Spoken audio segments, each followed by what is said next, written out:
evening and welcome to the evening news for today, Friday, October 6, 2023. I am Jemima Holmes. Thank you for tuning in. Now let's take a look at some of the lead stories tonight. No more long waiting time for passports. Government to clear a backlog in 1 week, says President Ali.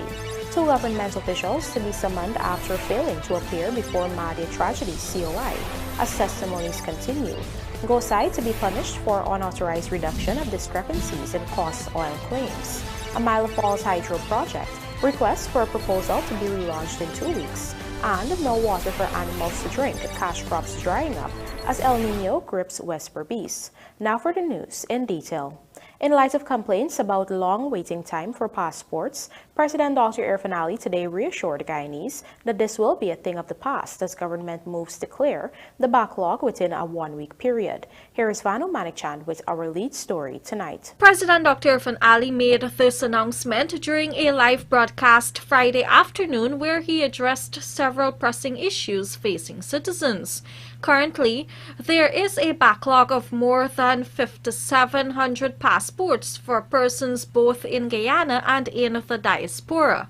Persons have been complaining about the long wait time, as much as 2 months to get either a new passport or a renewed passport. According to the head of state, government is aware of this challenge and is now putting systems in place to ensure that this figure is reduced within a week's time. We have a backlog of about 5,300 plus passports. Just over 5,300 passports. So I have brought together the team, and they're working now in a concerted way, 24-hour shifts, to have this entire backlog of 5,302 plus a backlog of about 400 for the diaspora. So that is about just over 5,700 passports in the backlog, nationwide and in the diaspora. They are working to completely bring to nil this backlog by next Friday. So all things being equal, that is, they don't have any challenges with the machines and so on, by next Friday, we are hoping to bring this backlog to a nil position. Moreover, the Guyanese leader also used the opportunity to implore citizens to make use of their regional passport offices in order to further reduce the burden and backlog at the Central Passport Office. But what I've seen is that people are not utilizing the regional offices. Take, for example, in Georgetown, Central Georgetown, we have about 4,048 passports in the backlog.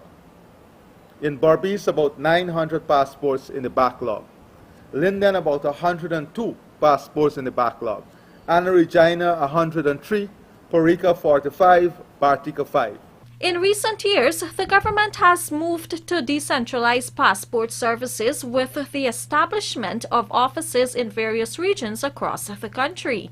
However, the backlog was mostly caused by the global supply chain issues due to the COVID-19 pandemic.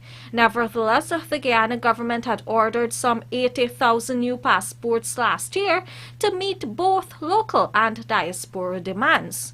Reporting for the Evening News, Vanu Manikchand. Police have been asked to conduct further investigations into the shooting of a quarantine woman allegedly by her fiancé.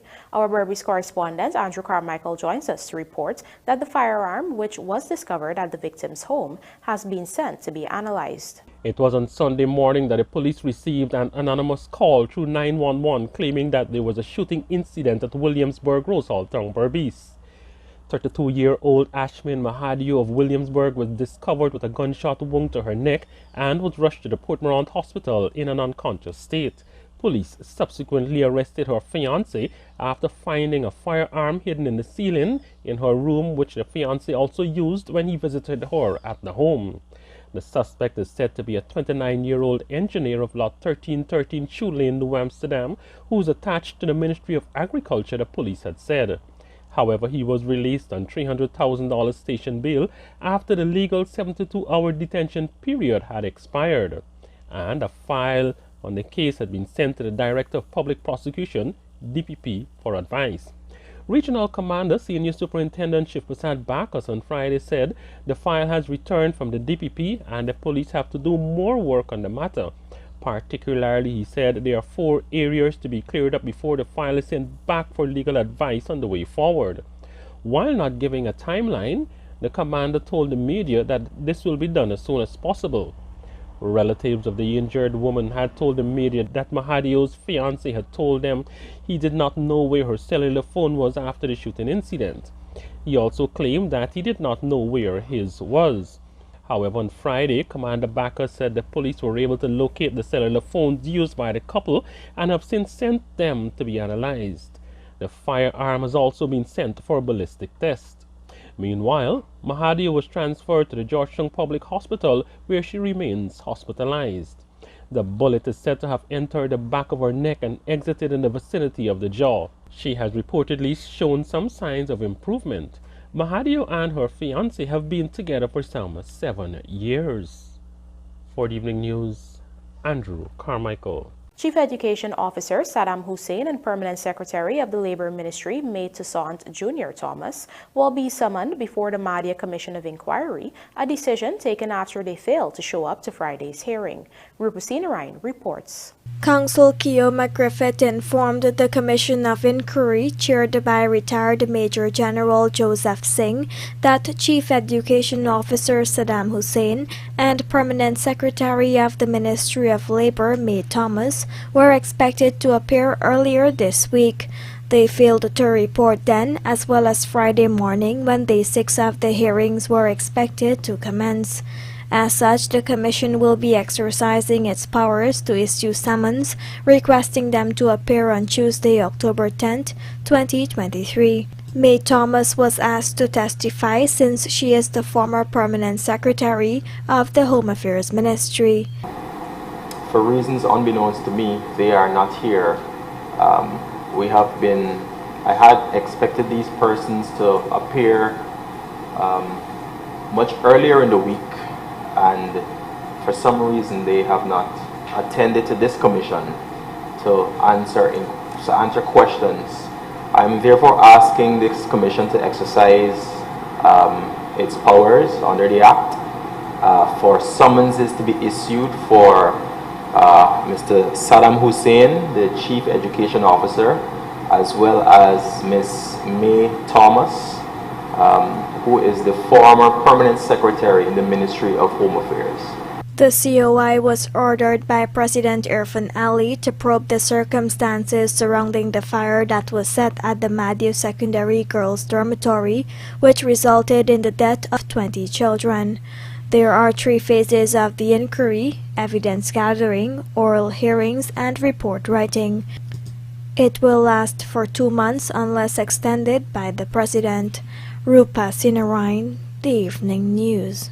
An entire family is still reeling in from the effects of the Mahdia dormitory fire, which claimed the lives of 20 students months ago. One teacher, Derek Ned, lost 8 students that night, and following a complete body shutdown, he is still receiving psychological support to overcome the shock. His mother, who was also a teacher at the school, testified before the COI. Here is Rupasina Ryan again with the details. Former head of department Amanda Peters Ned moved in with her entire family to Mahdia in 2022 voluntarily after it was found that there were no trained teachers in the region for English language. Her husband took up the role of dorm father, and her 19-year-old son, Derek Ned Jr., served as a mathematics teacher at the Mahdia Secondary School. The family resided in the teaching quarters, located a stone's throw away from the school's compound. Following the fire, 8 of her son's students perished. His entire body suffered a shutdown, and he has since been receiving psychological care following a diagnosis of acute stress disorder. The woman testified on Friday before the Commission of Inquiry. He had a complete body shutdown. They had to evac him out of Mahdia to Georgetown, where he spent an entire week in the hospital. He is currently still attending the psychiatric clinic at Georgetown Hospital, and he's also a first-year student at the Teachers Training College. But he's still greatly affected by this incident. The former HOD shared that her husband and children have also been affected tremendously. My husband, he is greatly affected. He sleeps like 2 hours, sometimes 3 hours per night. But he is seeking he's seeing a psychologist at Georgetown Hospital. And you told us that you also had 2 young children who went to live with you in Mahdia as well. Have they been showing any signs of of being affected by this incident, this tragedy? My son, who's currently in grade 6, there's a house down the street, so all the lights were on, and it looked like when you look out the window, the place looked like it was on fire. And then I have my daughter, she's at grade 4. Well, she talks about the story as if it's a movie, because she saw everything, she heard the screams, and both of my kids were very close to the children in the dormitory. Meanwhile, she added that apart from compensation provided when her son was brought to Georgetown, no other financial support has been given. The minister would have given us $50,000 a day when we came down, when he was medevaced out, and after then we haven't heard anything from anybody else. Since the fire, the family has relocated to their home on the west coast of Demerara, where Ned has taken up the position of acting head teacher at the Iflat Secondary School. Rupa Sinarayan, The Evening News. Coming up, no water for animals to drink, cash crops drying up as El Nino grips West BERBICE, and Guyana Cancer Foundation engages in tree wrapping candlelight vigil to raise awareness. Do stay with us. More news ahead.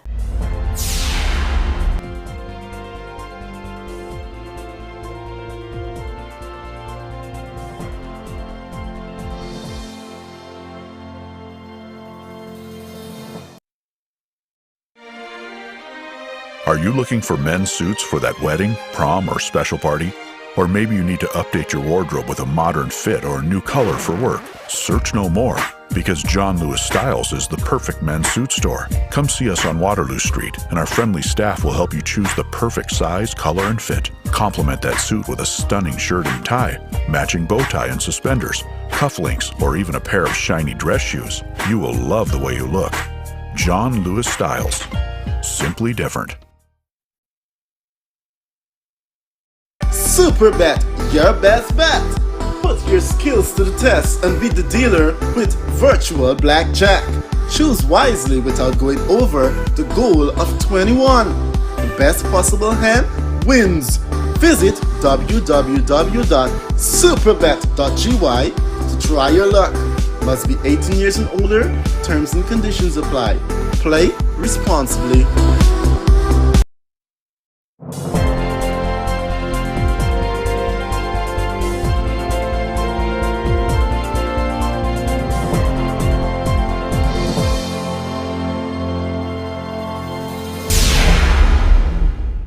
Welcome back. You're watching the Evening News. The Ministry of Natural Resources will be taking disciplinary actions against Senior Petroleum Coordinator GOSSAI over the unauthorized engagement with ExxonMobil that resulted in the reduction of monetary discrepancies in the company's cost oil claims for the period 1999 to 2017 from US $214 million to US $3 million. Here are the details from Pooja Rambaran. Following an audit on ExxonMobil's cost oil claims, the Guyana Revenue Authority, GRA, had supported the US $214 million sum that was initially flagged in 2019 by British firm IHS Markit when it did an audit of the company's oil expenses racked up between 1999 and 2017 from its operations in Guyana.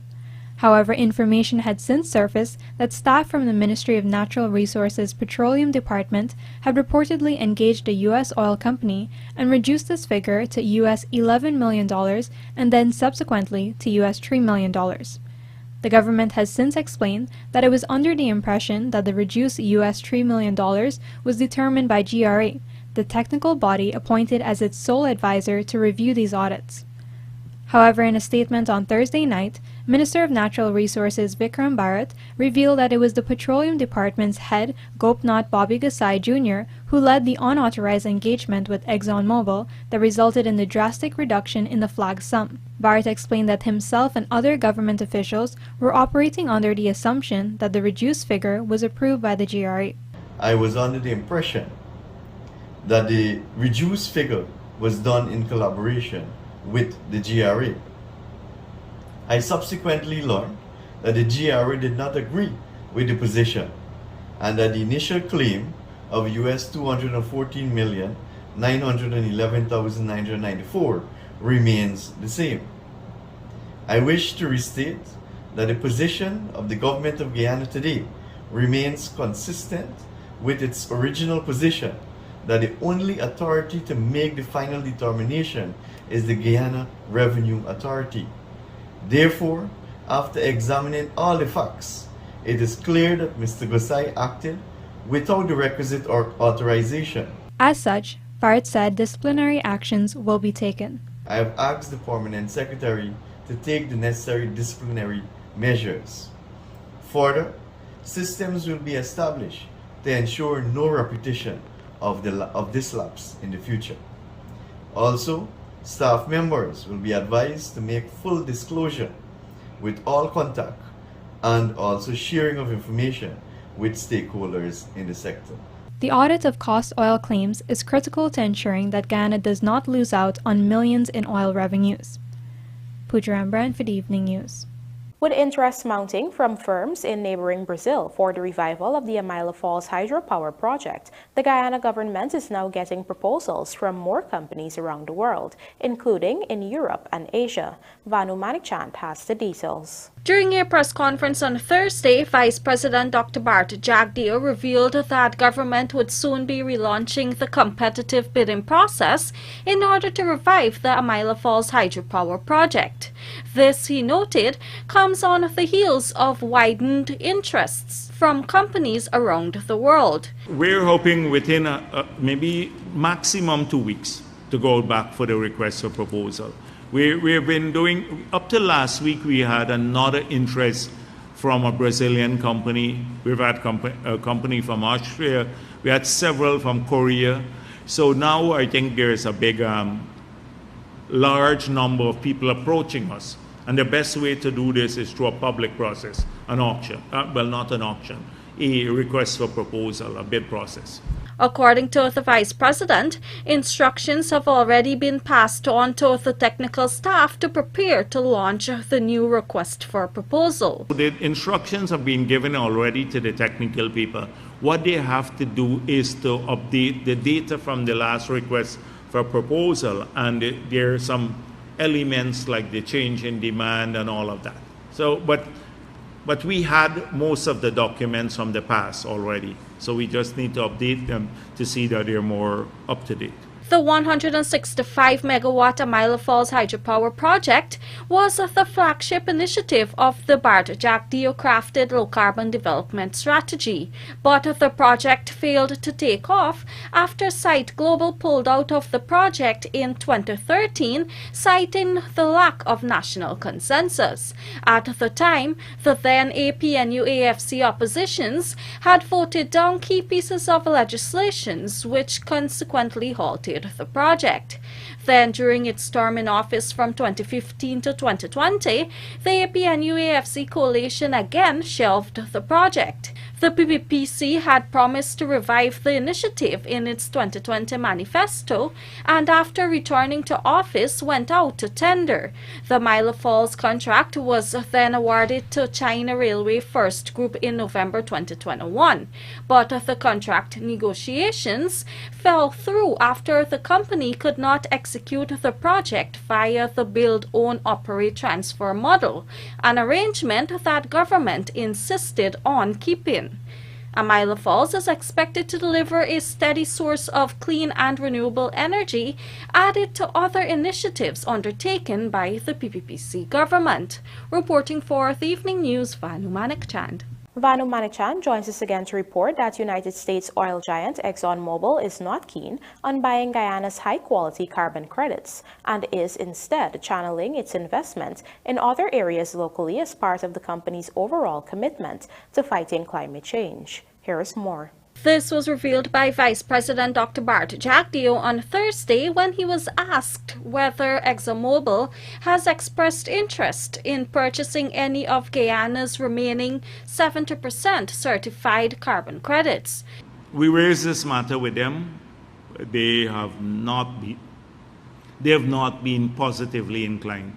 Every business or every person has their own business model. Exxon says they're investing in carbon capture and storage, and therefore that's their contribution to the fight against climate change. I'm not defending them because I think they should do more globally and here. So they have indicated, by the way, that they are prepared to invest in other things, mangrove and reforestation and all of that. And so we have a different conversation.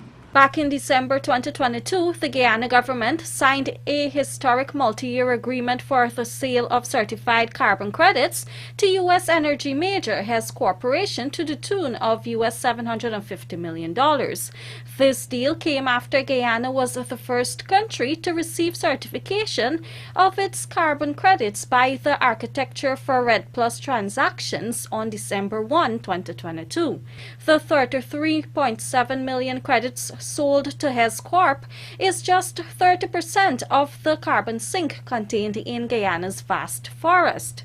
The remaining 70% carbon credits will be put on the market for future sale agreements, but according to the Vice President, government was not in a rush to sell as it explores which carbon offset market will attract the highest value for Guyana's credits.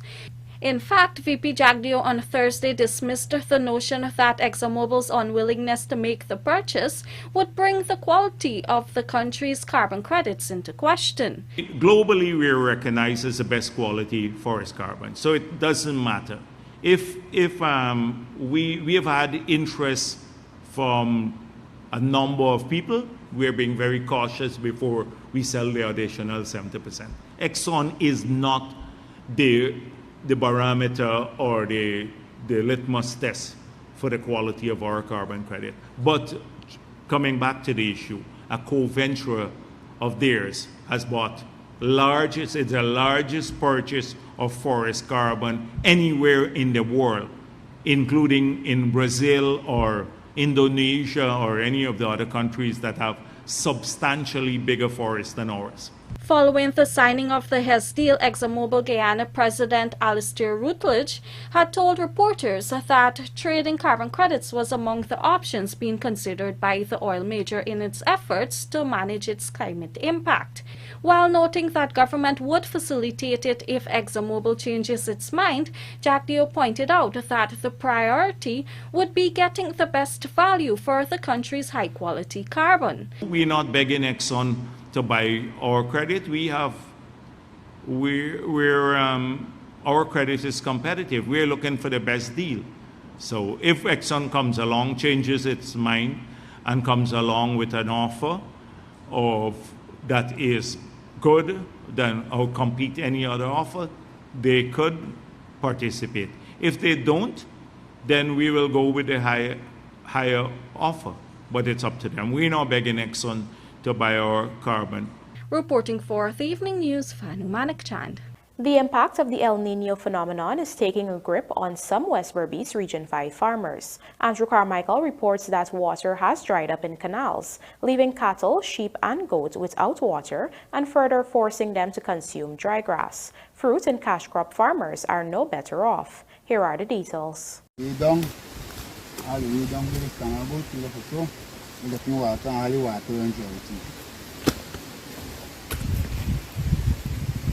A pasture at Litchfield, West Coast Berbice, which is home to hundreds of cattle and small ruminants, is one example of how animals are being affected.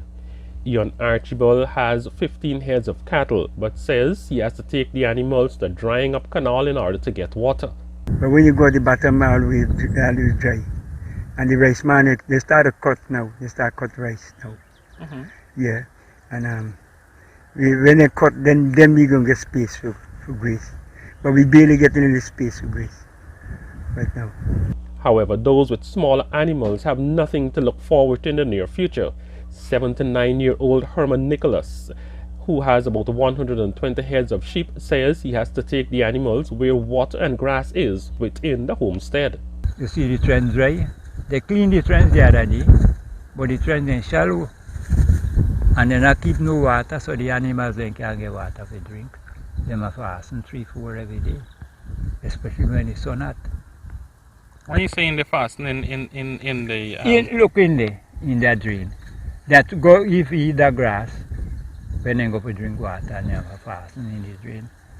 Up to yesterday back, he tell me pull out 3, and when I come down, I pull out 1. So, how many sheep you have? Me get over 128 sheep, 25 sheep, and now them are dropped. So what happened Me get must about 5 with lamb, but they get a problem on the road. Them man I want drive with too much speed on the road. Then quarantine man I want knock your sheep and can't we. So we get a problem with that situation. If you go out on the road every half, you see me there black sheep. Because you're not getting no kind of grazing meat. Then I get water and they go more in front that they can get little water. And from there they go on the road because all them trains dry. You not get water for grass, so they go up on the road. So you got to there to block them. Desmond Jacobs is a cash crop and fruit farmer. He says he's unsure of the future. It's very tight, very tight. I can't water plant now. This branch here, I can't water them every day.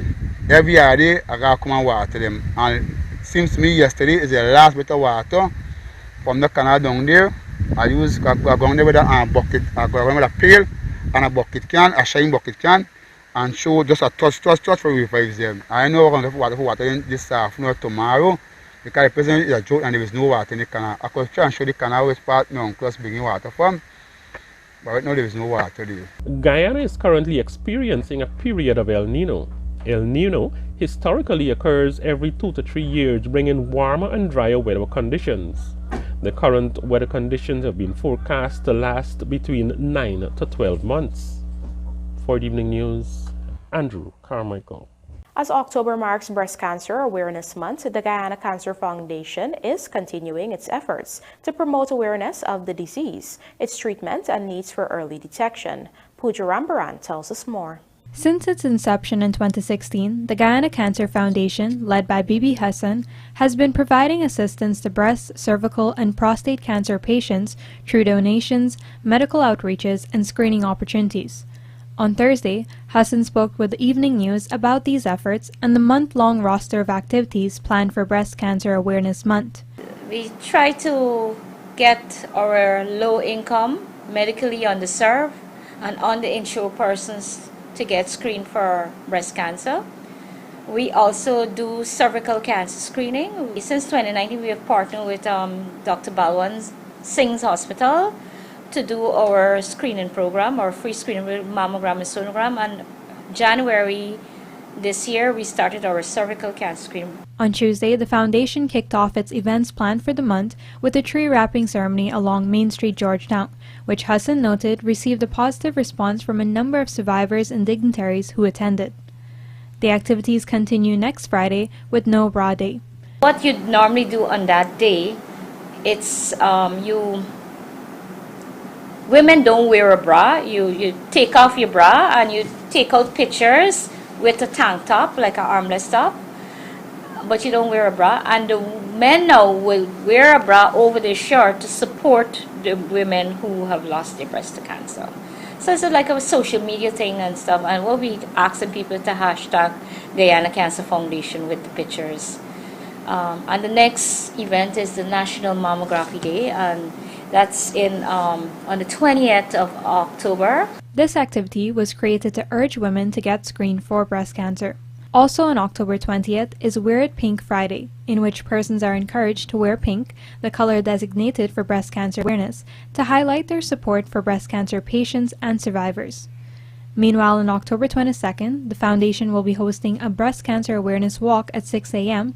from the Seawall Bandstand along Main Street to Bank of Guyana and back. And then on the 27th, to close off the breast cancer awareness program, we have a candlelight vigil on the street here, outside here, to honor our breast cancer survivors, and also to the one who lost the battle to cancer. Pooja Rambaran for the Evening News. And now for a look at the bridge reports. The Damara Harbour Bridge will be closed to vehicular traffic on Saturday, October 7th, 2023 at 23 hours 30 for a period of 1.5 hours. Meanwhile, the BERBICE River Bridge is expected to be closed at 11 hours 25 on Saturday, October 7th, 2023, also for a period of 1.5 hours. GFF's NTC for international matches by 2024 and BERBICE Demerara to clash in anticipated Super 50 final. Details of these stories and more in the Sportcast, sponsored by MacCorp, coming up on the other side of the break.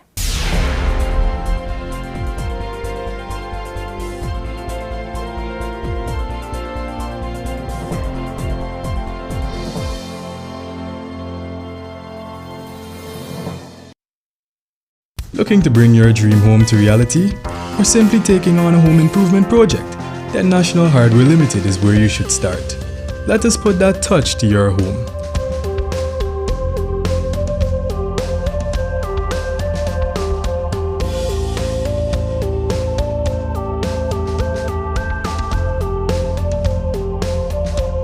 Choose from over 1,000 Berger Paint original hues for any surface.